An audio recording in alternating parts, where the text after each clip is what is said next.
Silakan. Assalamualaikum warahmatullahi wabarakatuh. Waalaikumsalam warahmatullahi wabarakatuh. Membuka awal perjumpaan kita pada hari ini, ada baiknya saya memperkenalkan diri. Perkenalkan, nama saya Dian Husna. Saya dari kelas 11 IPS 4. Pada kesempatan kali ini, saya akan menyampaikan materi peta konsep saya dengan judul periode bertahan. Mungkin dari kata periode bertahan ini muncul pertanyaan-pertanyaan di benak kita mengenai apa itu periode bertahan dan mengapa periode bertahan ini dapat terjadi. Nah, untuk menemukan jawaban-jawaban tersebut, mari kita pelajari dan simak bersama-sama.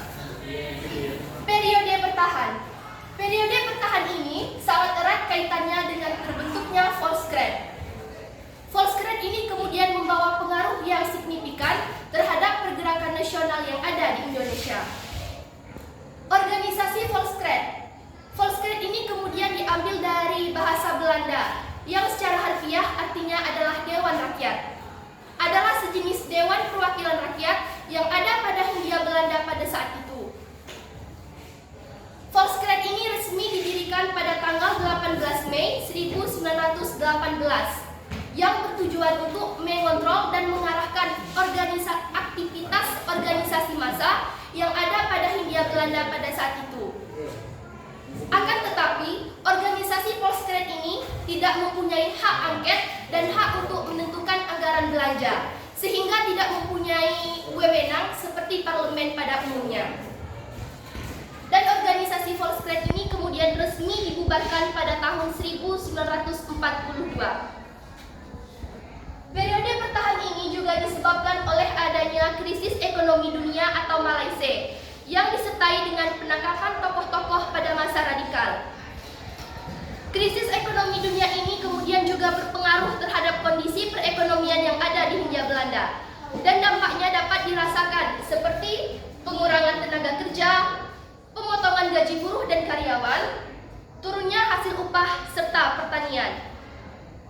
Para tokoh organisasi yang tersisa kemudian memikirkan bagaimana caranya untuk melanjutkan cita-cita perjuangan.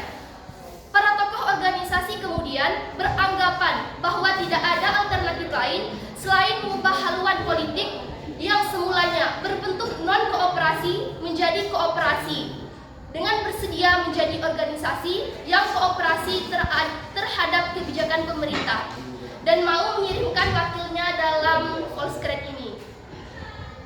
Situasi politik yang seperti inilah yang kemudian melahirkan periode yang disebut dengan periode bertahan. Jadi kesimpulannya adalah periode bertahan merupakan perubahan haluan politik yang semulanya berbentuk non-kooperasi menjadi kooperasi demi mempertahankan kontinuitas perjuangan bangsa.